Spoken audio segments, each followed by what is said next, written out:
فضائل پر بیان ہوئی تھی، لہذا اب ضرورت ہے مدارس اسلامیہ مدارس اسلامیہ ایک ایسی جگہ ہے جس کو اللہ تعالیٰ نے اپنے حبیب کے اپنے محبوب کے گھر بتایا، مدرسہ نبی کا گھر بتایا، جہاں طلباء قرآن کریم پڑھتے ہیں، کیونکہ انسان جب پیدا ہوتا ہے تو وہ جاہل پیدا ہوتا ہے، انہو کان ظلوما جہولا، انسان جو ہے وہ ظالم اور جاہل ہے، ان پڑھ ہوتا ہے، سیکھ کے نہیں آتا، علم اس کا پر نہیں ہوتا۔ جب وہ انسان اپنے آپ کو بڑا ہونے لگتا ہے، جب عقل ہوش سے آتی ہے تو پھر مدرسہ سے عالم سے یونیورسٹی سے دیگر جگہوں سے وہ علم حاصل کر کے پھر جو ہے اپنے آپ انسانیت کی زندگی گزارتا ہے۔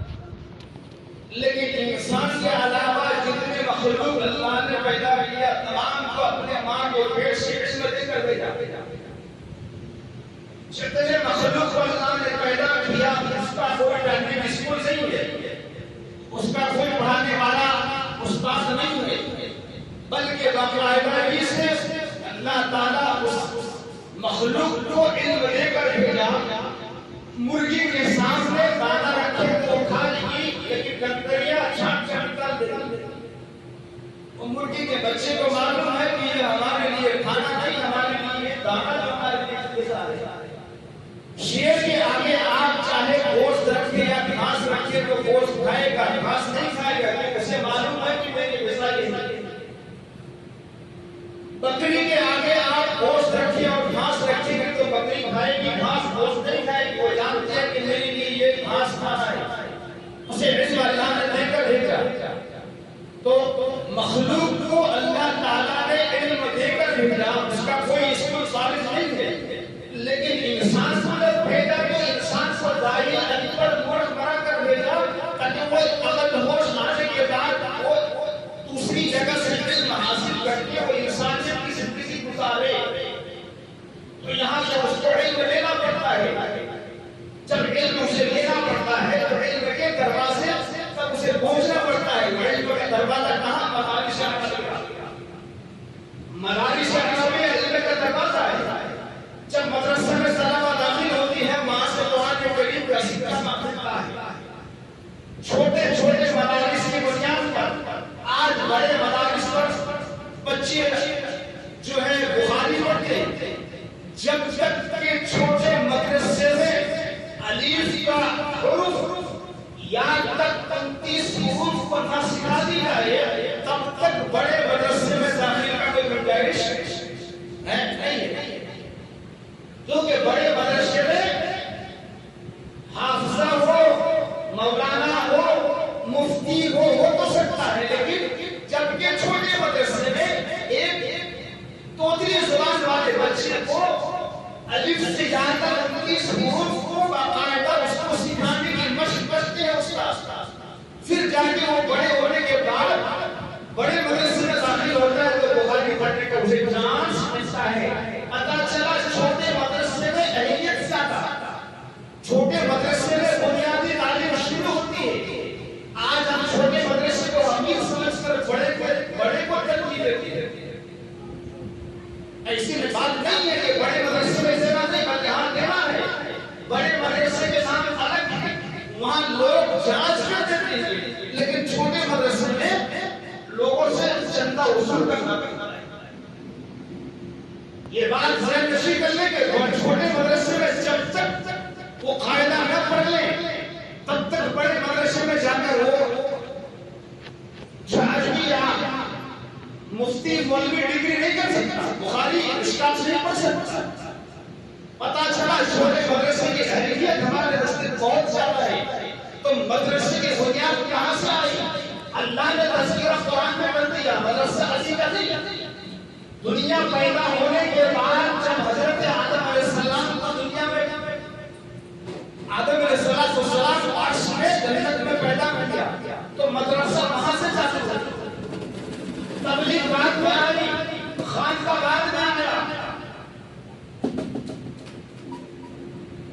چیز بعد میں آئی، میدان بعد میں آیا، لیکن ابتدائی انسانیت کو علم کا بھنڈار وہ مدرسہ اللہ نے عرش میں قائم کیا تھا۔ اس کو آپ پہلے پارے کے اندر اٹھا کر دیکھیں، وَعَلَّمَ آدَمَ الْأَسْمَاءَ كُلَّهَا ثُمَّ عَرَّضَهُمْ عَلَى الْمَلَائِكَةِ فَقَالَ، ملائکہ کے سامنے، فرشتوں کے سامنے اللہ تعالیٰ نے آدم ذات کو، آدم کو اللہ تعالیٰ نے پوچھا تھا، اے آدم کو اللہ تعالیٰ نے آدم کو سکھا دیا تھا، وَعَلَّمَ آدَمَ الْأَسْمَاءَ كُلَّهَا ثُمَّ عَرَّضَهُمْ، زمین اور آسمان کی تمام چیزوں کے نام اللہ نے آدم کو سکھایا تھا، تعلیم دیا تھا۔ کہاں پر؟ عرش اللہ پر، باقاعدہ مدرسہ وہاں تھا جو اللہ نے یہ لفظوں کے ساتھ آدم کو سکھایا، وَعَلَّمَ آدَمَ الْأَسْمَاءَ، اے آدم تمہیں تو پوری زمین اور آسمان کا علم اور ساری چیزوں کے نام میں نے تمہیں بتا دیا۔ ثم عرضهم على الملائكة فقال أنبئوني بأسماء هؤلاء إن كنتم صادقين، اے فرشتوں، اور تم کہتے تھے آدم کو پیدا مت کر اگر تم سچے ہو، فرشتوں کو کہتے ہیں کیا؟ اگر تم سچے ہو تو پھر بتاؤ زمین اور آسمان کے اندر جتنے نام چیزیں ہیں تمام کے نام کو بتاؤ۔ فرشتوں نے اس وقت کیا کہا تھا؟ فرشتوں نے اس وقت کہا تھا، آج سبحانک لا علم لنا الا ما علمتنا انک انت العلیم الحکیم، اے اللہ تیری پاک ذات ہے، مجھے تو کچھ نہیں معلوم، جو سکھایا آپ نے وہی میں نے جانا، اس کے علاوہ مجھے کچھ نہیں معلوم۔ فرشتوں نے انکار کر دیا، کچھ نہیں معلوم، لیکن اللہ نے آدم کو سکھایا۔ تو مدرسہ پہلا قائم عرش پر ہوا، پہلا قائم مدرسہ عرش پر ہوا، جنت میں لگے۔ اللہ تعالیٰ نے آدم کو علم سکھایا، نام بتائے، وہ زمین اور آسمان کی ہر چیز کا نام بتایا، قرآن میں اس کا تذکرہ آیا ہوا ہے۔ پھر وہاں سے مدرسہ مستقل ہو کر کے، پھر کہاں پہ آیا؟ غار ہیرا پر آیا، چونکہ آخری نبی جناب محمد رسول اللہ صلی اللہ علیہ وسلم غار ہیرا پر پہنچے تھے۔ سب سے پہلا قرآن کریم کا جو آیت ابتدائی آیت نازل ہوئی تھی تو سورہ اقرا کی 5 آیت نازل ہوئی تھی، اقرا بسم ربک الذی، یہ 5 آیت نازل غار ہیرا کے اندر ہوئی تھی۔ تو اللہ تعالیٰ نے فرشتوں کے ذریعے سے علم کا وہاں حضرت محمد رسول اللہ صلی اللہ علیہ وسلم کو علم سکھایا۔ تو عرش سے مدرسہ منتقل ہو کر غار ہیرا میں آیا، پھر غار ہیرا سے منتقل ہو کر جب اللہ نے کہا، اللہ نے پھر کہا کہ یا ایھا المدثر یا ایھا المزمل، بیٹھنے کے لیے اے کملی والے، اے کالی کملی والے، اے کالی کالی پوش والے، اب بیٹھنے کا تمہارا ملا ہے، نہیں لوگوں کو دعوت پہنچاؤ۔ جب نیچے نبی علیہ السلام نے اب گنے چنے صحابہ کرام میں سے صرف 33 آدمی ہوئے ایمان والے، اب 33 آدمی پورے مکے والے کافر، 33 آدمی ایمان والے، ہاں کھلی جگہ پر مدرسہ ہوگا نہیں ہوگا، کھلی جگہ پر نہیں ہوگا۔ تو اب 33 صحابی کو اللہ کے نبی نے ایک گھر پہ چھپ کر اس کو دار ارقم کہتے ہیں۔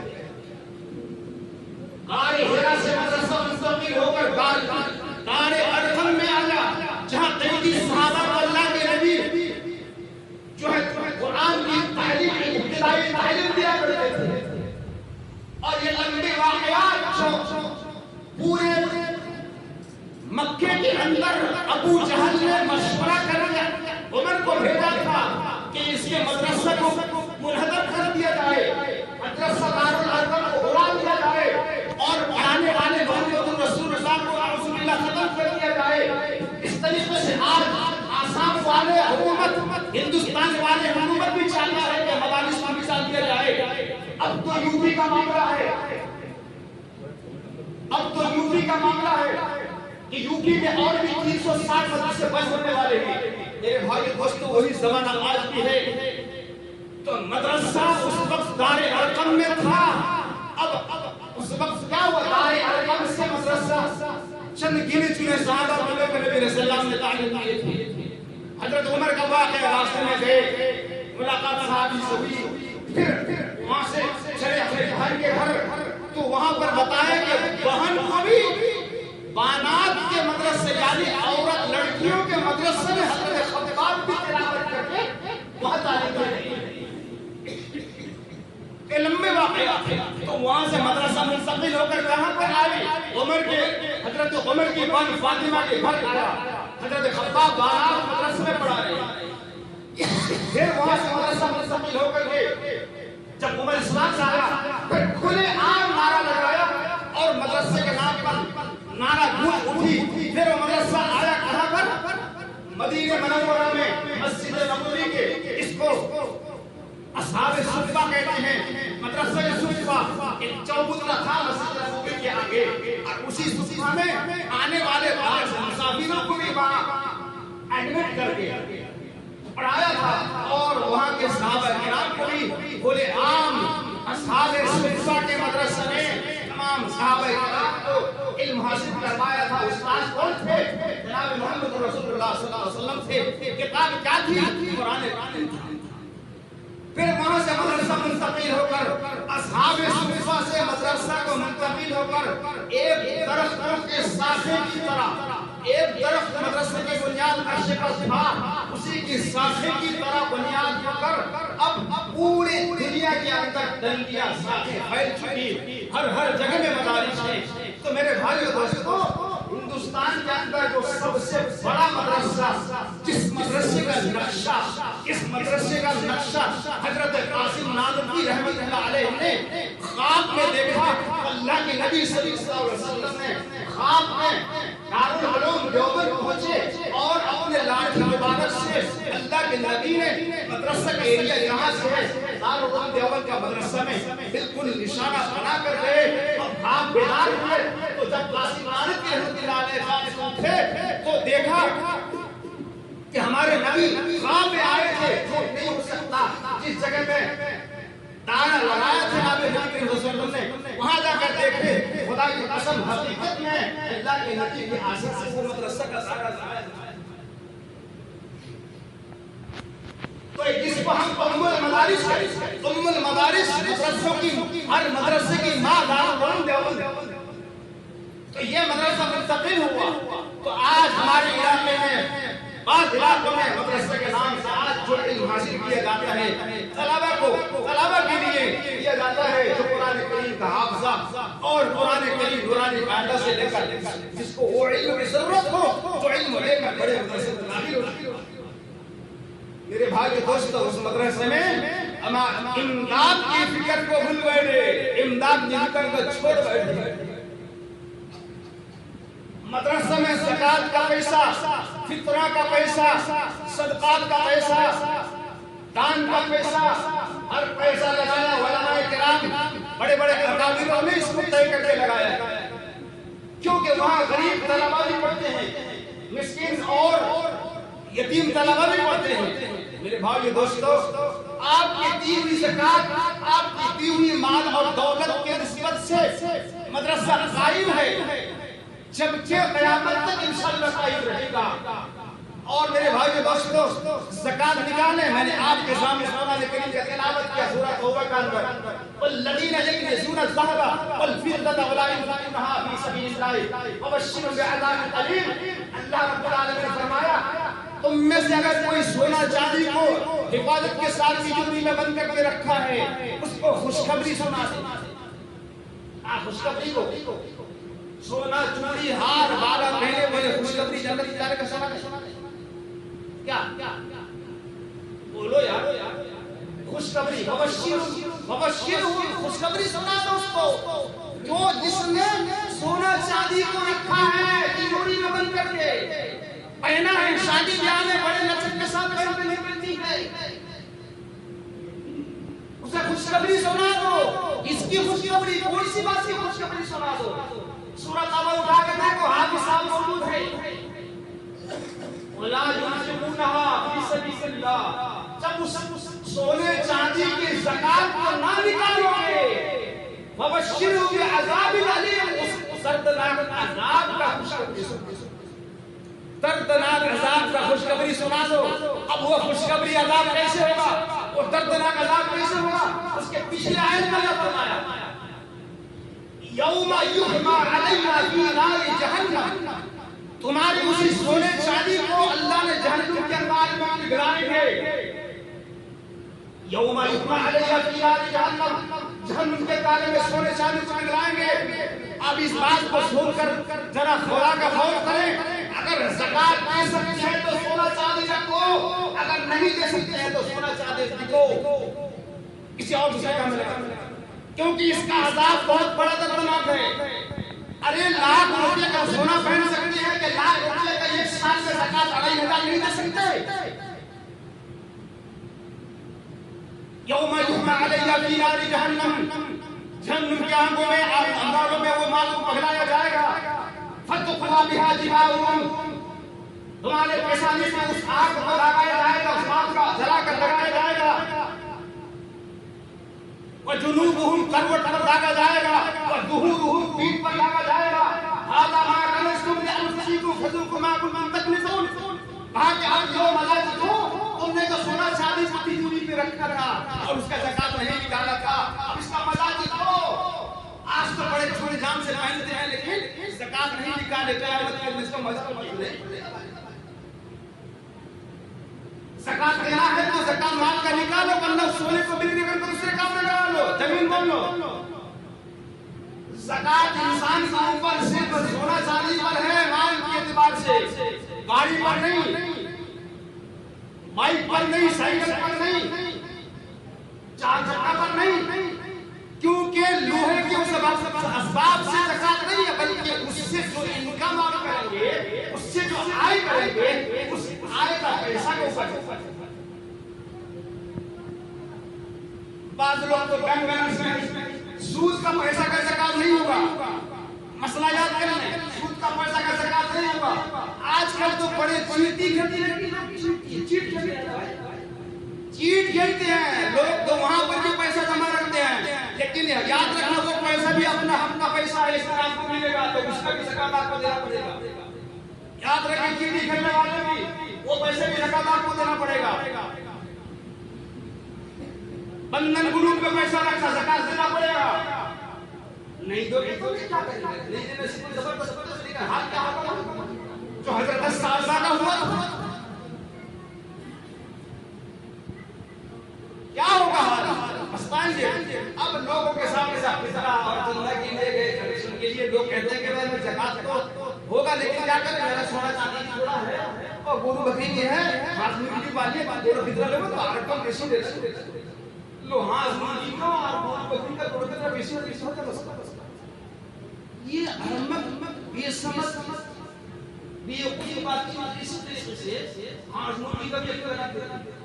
میں گھر میں گاڑی بار اسی بار لگا کے دینا کو بھی کا نہیں ہے تو ماسٹر بیس کیے آئی بھی ایسے تو میرا زمین تھوڑا ہے، مرغیاں بس ہے، گاڑیاں اور جو ہے گاڑیاں موٹر سائیکل اس ہے.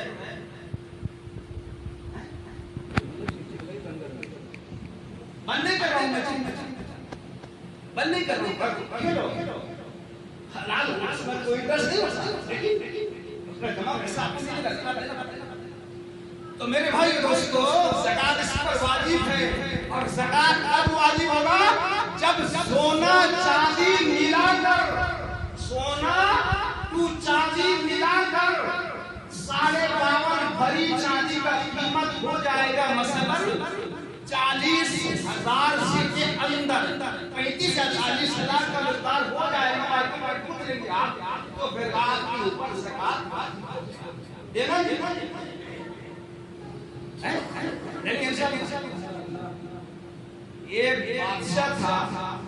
ایک بادشاہ تھا، انہوں نے اپنے وزیر اپنے بڑے محلہ میں سب لوگوں کو جمع کر لیا. جمع کر کے کہا کہ آج میرا ایک سوال ہے، میرا ایک سوال ہے، میرا ایک نہیں بلکہ 3 سوال ہے. 3 سوال کا جواب کون دے گا؟ اٹھ جائے. سارا ملکہ خاموش بیٹھا ہوا ہے، کوئی اٹھ نہیں رہا. ہمت نہیں بادشاہ کے سامنے کیا جواب دے گا؟ بادشاہ کے سامنے کیا جواب دے گا؟ 3 سوال ہے. اب اتنے میں ایک آدمی اٹھا، بیچارہ غریب ایک آدمی اٹھا کھڑا ہوا، میرے حضرات بادشاہ جہاں بنا میں جواب دوں گا، اب جواب بتائیے. نے کہا سن لو، اگر جواب نہیں دو گے تو جیل میں رکھنے کو دیا۔ حضرت بتائیے سوال۔ تو بادشاہ نے کہا کہ بتاؤ میرے ہاتھ کے ہتھیلی پر بال کیوں نہیں؟ میرے ہاتھ کے ہتھیلی پر کون کہہ رہا؟ بادشاہ۔ میرے ہاتھ کے ہتھیلی پر بال کیوں نہیں؟ تو وہ کھڑا ہو کے تھا نا، وہ پورا چالاکی تھا، کہنے لگا حضرت کیا بتاؤں، آپ تو بہت دانی سخی آدمی ہیں، آپ لوگوں کو آپ تو دان کرتے ہیں، اسی لیے آپ کے ہاتھ کے ہتھیلی میں بال نہیں، کیونکہ آپ روزانہ ہمیشہ پیسہ دیتے سب اس ہاتھ کے ہتھیلی کا بال کسے ختم ہو گیا، اسی لیے بال جواب ہوئی نہیں تو پھر بادشاہ پوچھا اب بتاؤ میرے ہاتھ میں بال نہیں، بس جواب دے دیا، تمہارے ہاتھ میں بال کیوں نہیں ہے؟ اس کو پوچھا سوال جواب دے تمہارے ہاتھ میں بال کیوں نہیں ہے؟ کہا حضرت میرے ہاتھ میں بال اس لیے نہیں ہے کہ آپ جو دان جو صدقہ جو بھی آپ دیتے ہیں وہ مجھے کو دیتے ہیں، اس لیے میرا دیتے یہ ہاتھ کا بال کا بال جواب برابر ہو گیا۔ پھر تیسرا سوال کیا اب بتاؤ جتنے مجمع میں بیٹھے ہیں یہ سب لوگ راضی کا بال کیوں نہیں ہے؟ اب وہ کیا جواب دے؟ لینے دینے کا معاملہ میں دونوں کیا دونوں کہا، لیکن اب یہ سب کا ہتھیلی میں بال کیوں نہیں ہے؟ اب وہ چاچی نے جواب دیا حضرت بات سے آپ سنا، آپ کا دیتے دیتے کھسک کیا، میرا لیتے لیتے کھسک کیا، اور آپ نے ان لوگوں کو نہیں دیا، افسوس کے ساتھ بچتے بچتے بچتے افسوس کے ساتھ باتیں لطیفہ کی تھی، لیکن بات یہ اثر ہے میرے بھائی دوستو، اصل بات یہ ہے زکات ہم کو نکالنا ہے، مدارس کا خیال رکھنا ہے، مدارس میں دینا ہے، مدارس میں دینا ہے۔ اور دوسری بات کل شام سے مغرب کے پہلے سے